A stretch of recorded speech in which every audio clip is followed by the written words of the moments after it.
Last క్లాస్లో మాట్లాడుకుంది ఏంటి అని అడిగితే కంప్లీట్గా మరి గుర్తుందో లేదో that is if else statement గురించి మాట్లాడడం జరిగింది.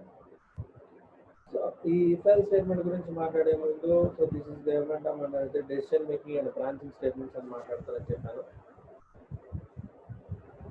సో ఈ డెసిషన్ మేకింగ్ అండ్ బ్రాంచింగ్ స్టేట్మెంట్స్నే ఈ డెసిషన్ మేకింగ్ అండ్ బ్రాంచింగ్ స్టేట్మెంట్స్లో ఇఫ్ స్టేట్మెంట్ అని మాట్లాడటం జరుగుతుంది. ఈ ఇఫ్ స్టేట్మెంట్లోనే రకరకాలైనటువంటి ఇఫ్లు.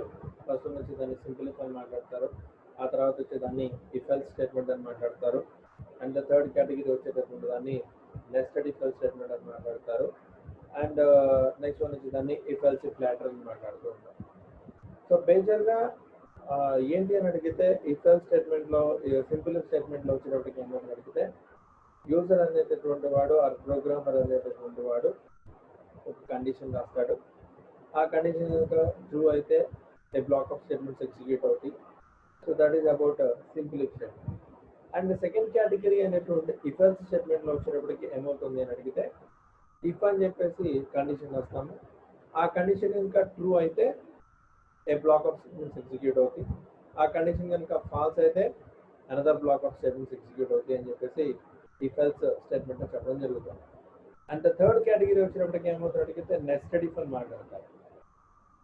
ఈ నెస్టెడ్ ఇఫ్ లో వచ్చినప్పటికి ఏమవుతుందని అడిగితే if statement must be written in another if statement. So one if statement contains another if statement that is called as nested if. ఒక ఇఫ్ లోపల కనుక ఇంకో ఇఫ్ కనుక రాసుకున్నట్లయితే అలాంటి దాన్ని నెస్టెడ్ ఇఫ్ అని మాట్లాడుతూ ఉంటారు. సో ఇఫ్ ఎల్స్ ఇఫ్ లాడర్లో వచ్చినప్పటికి ఏమవుతుందంటే ఫస్ట్ కండిషన్ కనుక ఫెయిల్ అయితే there may be a chance of execute for second condition. If second condition is also fails then execute another third condition. అలాంటి సందర్భాల్లో వాడుతూ ఉంటారు ఈ ఇఫ్ ఎల్స్ ఇఫ్ అనేటటువంటి థర్డ్ కేటగిరీ చెప్పడం జరుగుతుంది. సో ఇందులో ఏం జరిగింది అని అడిగితే ఫస్ట్ కండిషన్ సాటిస్ఫై కాకపోతే there may be a chance of second condition, there may be a chance of third condition, there may be a chance of fourth condition. ఇలా రాసుకుంటూ వెళ్తే దాన్ని ఏమంటామని అడిగితే ఇఫ్ ఎల్స్ ఇఫ్ లాటర్ అని మాట్లాడటం జరుగుతుంది. So దీని మీద ఆల్రెడీ ప్రీవియస్ క్లాస్లో ఒక ప్రోగ్రామ్ ఎగ్జిక్యూట్ చేయడం జరిగింది. ఇఫ్ ఎల్స్ అనేటువంటిది అయిపోయిన తర్వాత నెక్స్ట్ స్టేట్మెంట్ వచ్చినటువంటి దాన్ని ఏమంటామని అడిగితే స్విచ్ కేస్ అని మాట్లాడుతూ ఉంటారు. So what you mean by the switch case? So ఈ స్విచ్ కేస్ వచ్చినప్పటికీ ఏమవుతుంది అని అడిగితే this is also decision control statement అండి. సో ఈ డెసిషన్ కంట్రోల్ స్టేట్మెంట్ వచ్చేటప్పటికి ఏమవుతుంది అడిగితే ఓన్లీ ఈక్వాలిటీ చెక్ చేయాలన్నా లేకపోతే నెంబర్ ఆఫ్ ఆప్షన్స్ కనుక ఎక్కువగా కనుక ఉన్నప్పుడు అలాంటి సందర్భాల్లో వాడతారు ఈ స్విచ్ కేస్ స్టేట్మెంట్ అని మాట్లాడుతూ ఉంటారు. So then here the syntax or flowchart like this. So here the if statement, if the first condition, if the first choice is true, then execute a set of statements. Then obviously come back to ending. Suppose first condition is false, then come back to second condition. It checks only equality. If the second condition is true, then execute a set of statements. If this statement is also fails, then come to third choice. If it is true, then execute set of third statement block will be executed, or otherwise fourth block, or otherwise fifth, like that we can write any number of choices until if whatever the choices we are writing or whatever the conditions or whatever the cases we are having, total will be fail. So there may be an alternative. So that's why we are using here case n. That is also called as default. Then finally close. మన ఇచ్చినటువంటి case 1 execute అయితే ఏంటి, case 2 అయితే ఏంటి, case 3 అయితే ఏంటి, case 4 అయితే ఏంటి, ఇలా రాసుకుంటూ వెళ్తాం. ఎక్కడ వెళ్ళదని కొంచెం ఆటోమేటిక్గా క్లోజ్ అయిపోతుంది. సో దాన్ని ఇక్కడ రాసుకుంటాం. సింటాక్స్ క్లోజ్ టు స్విచ్ అని చెప్తాము. So whatever the expression or whatever the variable we're having that should be specified into brackets. So this expression or this variable must be check with case first value. If it is true, block 1 will be executed, then break statement come out from the loop. Suppose if the first case value is a fail, then check the second case value. అది కనుక okay అయితే the black execute అవుతుంది, బయటకు వచ్చేస్తుంది. అలాగే అలా ఎన్నైనా రాసుకుంటూ వెళ్ళచ్చు. ఒకవేళ కనుక ఎక్కడ కాదు అనుకుంటే నెక్స్ట్ ఎండ్ స్టేట్మెంట్లోకి వచ్చేసి ఎగ్జిక్యూట్ అయి బయటకు వచ్చేస్తుంది. ఈ రాసినటువంటి కేస్ 1 కానీ, కేస్ 2 కానీ, కేస్ 3 కానీ, కేస్ 4 కానీ, కేస్ 5 అంటిల్ కేస్ n వరకు రాస్తుంది.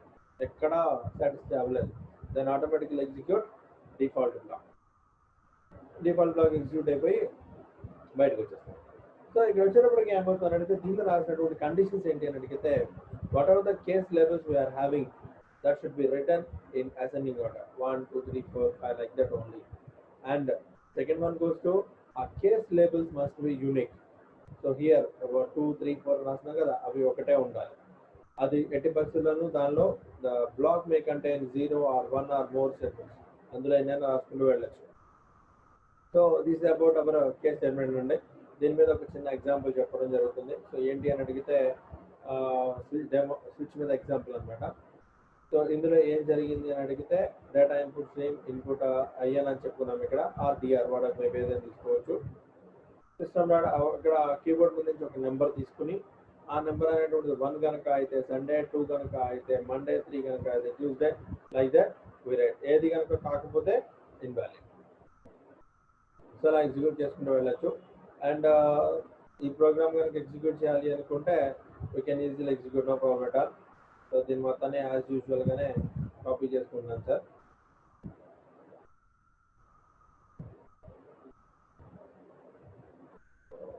స్విచ్ స్టేట్మెంట్ కదా. This is about our branching statement. So నా ఈ బ్రాంచింగ్ స్టేట్మెంట్స్ మొత్తాన్ని కాపీ చేస్తున్నాను. యాజ్ యూజువల్గా మనకి తెలిసినట్టుగా ఏం చేస్తాం సార్ అని అడిగితే నోట్ ప్యాడ్ తీసుకున్నాను. సో ఈ నోట్ ప్యాడ్లో ప్రోగ్రామ్ని కాపీ చేస్తున్నాను. సో దీని పేరు ఏం పెట్టాము, డెమో స్విచ్ అని పేరు పెట్టాము. ఇదిగోండి sir, public static void minus single argument. ఇక్కడ ఇన్ అని చెప్పేసి తీసుకున్నారు. మనం రెగ్యులర్గా అయితే డిఆర్ వాడుకుంటూ వెళ్తాము. సో యాజ్ యూజువల్గానే ఇక్కడ కూడా ప్రొసీజర్ మామూలే. ఇదిగోండి, సిస్టమ్ 1 కనుక అయితే ఓకే, అది కనుక కాకపోతే బ్రేక్.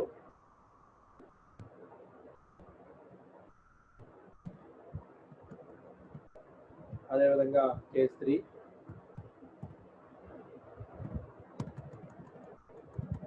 సో అలాగే కేస్ 4, కేస్ 5 ఎన్ని కావాలనుకుంటే అన్ని రాసుకుంటూ వెళ్తున్నాను.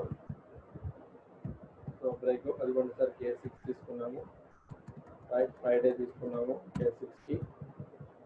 కేస్ 7కి వచ్చేటప్పటికి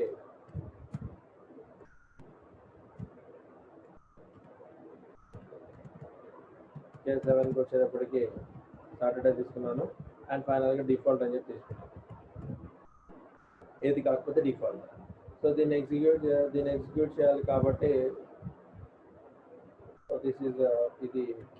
ఇది కేస్ కంటే, ఇదేమో మెయిన్కి, ఇదేమో క్లాస్కి. So 3 bracket opening, 3 bracket close. దీని పేరు డెమో స్విచ్ కాబట్టి సేమ్ పేరు పెట్టుకున్నాను సార్. ఫైల్లోకి వచ్చేసి సేవ్ చేయాలి. యాజ్ యూజువల్గా సేవ్ చేసుకున్నాను సార్. డి డ్రైవ్ తీసుకున్నాను. ఈ డి డ్రైవ్లో జావా ప్రోగ్రామ్స్ అనేటువంటి ఫోల్డర్లో సేవ్ చేసుకుంటున్నాను. Demo switch dot Java, right, it should be save. Execute అయింది. సో దీన్ని ఎగ్జిక్యూట్ చేయాలి కాబట్టి యాజ్ యూజువల్ కమాండ్ ప్రాంప్ట్ తీసుకుని సిఎండి కమాండ్ ప్రాంప్ట్, రైట్. ఇక్కడ డి డ్రైవ్ ఓపెన్ చేశాను, సిడి జావా ప్రోగ్రామ్స్ అని చెప్పాము.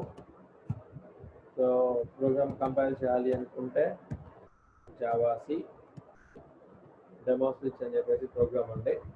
సో ఎస్ కంపైల్ చేశాను. Automatic it shows 2 errors. ఏంటి, డేటా ఇన్పుట్ స్ట్రీమ్ దగ్గర ఎర్రర్ చూపించింది. సో ఎందుకు సార్ ఎర్రర్ చూపించింది అని అడిగితే యాక్చువల్గా ఇంపోర్ట్ స్టేట్మెంట్ ద్వారా ఎగ్జిక్యూట్ చేసుకోవాలి కదా. సో ఇంపోర్ట్ చేయలేదు కాబట్టి ఎర్రర్ చూపించింది. Import dot Java dot IO dot star అన్నీ కావాలి కాబట్టి star. So now we compile the program, save and again compile the program. Execute అయింది. సో రన్ అవ్వాలి అనుకుంటే జావా డెమో స్విచ్ అని చెప్పాము. సో ఆబ్వియస్లీ ఏదో ఒక వెయిటింగ్ అనమాట, నెంబర్ కోసం వెయిటింగ్. ఎంటర్ అని డే నెంబర్ అడిగింది. సపోజ్ 3 అని ఇచ్చి ఎంటర్ కొట్టగానే ఆటోమేటిక్గా చూసాను. సో ఇది నార్మల్గా మనకు తెలిసినటువంటి రాసేటటువంటి ప్రోగ్రామ్ సార్. ఇందులో పెద్దగా విచిత్రం కూడా ఏం లేదు. So that is about our switch case program. So main purpose if కండిషన్కి స్విచ్ కేస్కి డిఫరెన్స్ ఏంటి అని అడిగితే, ఇఫ్లో వచ్చేటప్పటికి ఏం జరుగుతుంది అని అడిగితే ఏదర్ గ్రేటర్ దాన్ అయినా చెక్ చేసుకుంటుంది ఆర్ ఈక్వల్ టు అయినా చెక్ చేసుకుంటుంది. అండ్ కమింగ్ టు స్విచ్ కేస్లో వచ్చేటప్పటికి ఓన్లీ ఈక్వాలిటీ వచ్చినప్పుడు మాత్రమే చెక్ చేస్తుంది, కానీ అదర్ దాన్ దట్ చెక్ చేసుకునే అవకాశం ఉండదు. So that is about switch case and as well as the if else statements అని మాట్లాడతారు. After completion of that next one will be called as conditional operator అని మాట్లాడతారు. So this operator is also available in C language also. So now we are discussing about this conditional operator. So ఈ conditional operator వచ్చేటప్పటికి ఏమవుతుంది అని అడిగితే ఈ operator వచ్చేటప్పటికి question mark colon అని చెప్తారు sir. This operator will be called as question mark and as well as colon.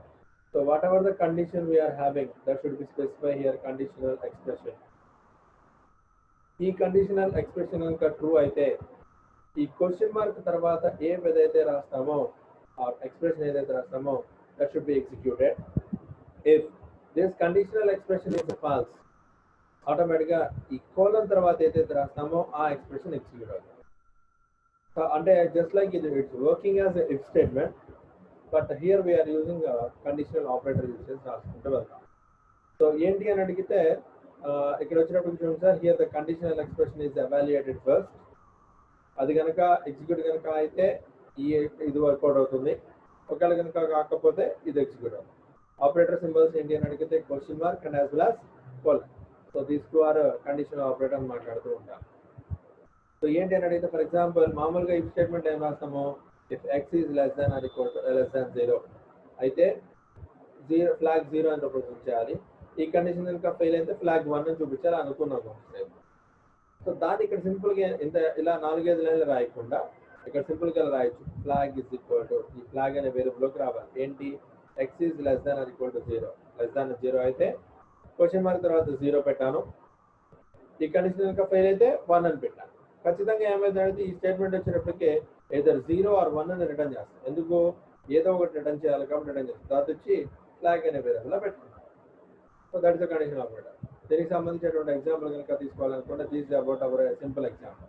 ఏంటి అని అడిగితే బిగ్గెస్ట్ ఆఫ్ 2 నెంబర్స్ని ఫైండ్ అవుట్ చేయాలి. సో బిగ్గెస్ట్ ఆఫ్ 2 నెంబర్స్ని కనుక ఫైండ్ అవుట్ చేయాలి అనుకుంటే ఇదిగోండి సార్, యాజ్ యూజువల్ java.io.star అన్నాను. సో టెర్నరీ ఆపరేటర్ కాబట్టి దీని పేరేం పెట్టుకున్నాను సార్ అడిగితే డెమో టెర్నరీ ఆపరేటర్ అని పెట్టాను. As usual public static void main అన్నాము, స్ట్రింగ్ ఆర్గ్యుమెంట్స్, థ్రోస్ ఎక్సెప్షన్, ఇది కూడా కామన్, మార్చేది ఏం లేదు. Same procedure, data input stream అదొక క్లాసు. ఈ క్లాస్ ఎక్కడ ఉంటుంది అని అడిగితే ఐఓ అనేటటువంటి సబ్ ప్యాకేజ్లో ఉంటుంది. ఈ ఐఓ అనే సబ్ ప్యాకేజ్ ఎందులో ఉంటుంది అని అడిగితే జావా అనే మెయిన్ ప్యాకేజ్లో ఉంటుంది. So that's why data input stream అని చెప్పి తీసుకున్నాము. డేటా ఇన్పుట్ స్ట్రీమ్కి ఒక పేరు పెట్టాలి కాబట్టి ఇన్ అని పెట్టుకున్నాను. న్యూ డేటా ఇన్పుట్ స్ట్రీమ్ అని చెప్పేసి బ్రాకెట్లో system.in అన్న. So why we are using system.in అని అడిగితే ఆ system.in అనేటువంటి స్టేట్మెంట్ ద్వారా నేను ఇన్పుట్ స్ట్రీమ్ అనేటటువంటి దానికి ఆర్గ్యుమెంట్ కింద పంపించి కీబోర్డ్ మీద నుంచి వాల్యూ తీసుకోవడానికి వాడుతూ ఉంటాము system.in. సో స్క్రీన్ మీద ఒక మెసేజ్ కనిపించాలి కాబట్టి యాజ్ యూజువల్ system.out.println అని చెప్పేసి ఎంటర్ 2 నెంబర్స్ అన్నాను. 2 నెంబర్స్ చూపించింది. Conversion wrapper classes or conversion data type ద్వారా ఇంటీజర్ అనేటటువంటి మెయిన్ క్లాస్లో పార్స్ ఇంట్ అనేటటువంటి మెథడ్ ద్వారా నేను కన్వర్ట్ చేసుకున్నాను. ఏం కన్వర్ట్ చేసుకున్నాను, ఈ కీబోర్డ్ మీద నుంచి ఏదైతే స్ట్రింగ్ రూపంలో ఇంట్లోకి వస్తుందో దాన్ని రీడ్ లైన్ అనేటటువంటి మెథడ్ ద్వారా తెచ్చుకున్నాను. ఈ రీడ్ లైన్ అనేటటువంటి మెథడ్ ద్వారా ఆటోమేటిక్గా ఈ ఇంటీజర్ డాట్ పాస్ ఐఎన్టీ అనేటువంటి ర్యాపర్ క్లాసెస్ యూజ్ చేసి దాన్ని స్ట్రింగ్ని కాస్త ఇంటీజర్ కిందకి మార్చి ఏలో స్టోర్ చేశాను. యాజ్ యూజువల్ ఈ రీడ్ లైన్ అనేటటువంటి మెథడ్ ఎక్కడ ఉంది సార్ అని అడిగితే ఆబ్వియస్లీ డేటా ఇన్పుట్ స్ట్రీమ్ అనేటటువంటి క్లాస్లో ఉంది. సో ఇన్ అనేటటువంటి రీడ్ లైన్ ద్వారా మళ్ళీ సెకండ్ వాల్యూ తీసుకున్నాను స్ట్రింగ్ కింద, దాన్ని మళ్ళీ ఇంటీజర్ కిందకి మార్చి బీలో స్టోర్ చేశాను. ఖచ్చితంగా నాకు ఏంటంటే ఏబీలో ఏదో ఒక వాల్యూ రిటర్న్ అవుతుంది. So that should be stored in the value in the form of C. So సిలో స్టోర్ అవ్వాలి. Here I'm giving the expression A greater than B. If it is true then question mark అని చెప్తున్నాము. ఈ condition కనుక true అయితే ఏ అనే value return చేయమని చెప్తున్నాను, ఆర్ అదర్వైజ్ బి అనేటువంటి వాల్యూని రిటర్న్ చేయమని చెప్తున్నాను. సో ఫైనల్గా వచ్చినటువంటి రిజల్ట్ నేను సిలో తీసుకుని ఆ సిలో ప్లేస్ చేయడం జరిగింది. సో దీన్ని ఎగ్జిక్యూట్ కనుక చేయాలి అనుకుంటే as usual same procedure select చేసుకున్నాను. మళ్ళీ ఆ కండిషన్ ఆపరేటర్ ఎలా ఎగ్జిక్యూట్ అవుతుందో చూసుకున్నాను సార్. సేమ్ ప్రొసీజర్ అండి. నోట్ ప్యాడ్ తీసుకున్నాను, ఒక కొత్త ఫైల్ తీసుకున్నాను sir. So this is the కొత్త ఫైల్ తీసుకుని ఆ ప్రోగ్రామ్ ఇక్కడ పేస్ట్ చేసుకున్నాను. ఆల్రెడీ టైప్ చేసిన మెటీరియల్లో మెటీరియల్ ఉన్న ప్రోగ్రామ్ ఇక్కడ టైప్ చేసుకున్నాను. సో ఇక్కడ త్రోస్ ఎక్సెప్షన్ వాడాము, దీన్ని సేవ్ చేయాలి కాబట్టి యాజ్ యూజువల్ ఫైల్లోకి వచ్చేసి సేవ్ చేసుకున్నాను. రిమెంబర్ దాట్ ఇక్కడ నేను క్లాస్కి ఏ పేరు అయితే పెట్టానో అదే పేరుతో ప్రోగ్రామ్ని సేవ్ చేయాలి కాబట్టి I'm using the name demo ternary అనేటటువంటిది కాబట్టి I'm selecting the program, copy, ఫైల్లోకి వచ్చి సేవ్ చేసుకుంటున్నాను సార్. సో జావా ప్రోగ్రామ్స్లోనే సేవ్ చేస్తున్నాను,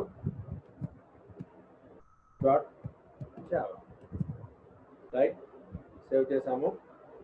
కంపైల్ చేయాలి కాబట్టి ఇదిగోండి సార్ కంపైల్ చేసుకుంటున్నాను. Java C